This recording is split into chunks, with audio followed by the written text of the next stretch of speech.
তো hello guys, welcome back to my mini blog. তো এটা হলো সেই জায়গাটা যেখানেতে ডক্টর স্ট্রেঞ্জ মানে মার্ভেল স্টুডিও 2016 সালে একটা মুভি রিলিজ করে ডক্টর স্ট্রেঞ্জ।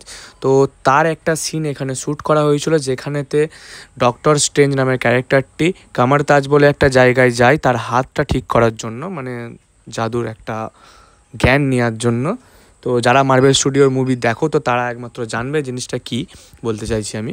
তো এইটা হচ্ছে সেই জায়গাটা। এই জায়গাটা অবস্থিত হচ্ছে নেপালের ললিতপুর, কাঠমান্ডু ললিতপুরের পাটান বলে একটা জায়গার রাজ দরবার বলা যেতে পারে। এখানের লাস্ট রাজা ছিল তেজ নারসিং মাল্লা।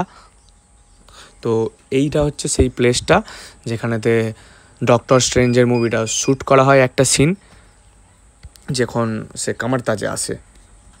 তো জায়গাটা খুবই সুন্দর, ভিউ খুবই সুন্দর, মানে এখানে অনেক মন্দিরও আছে। এখানে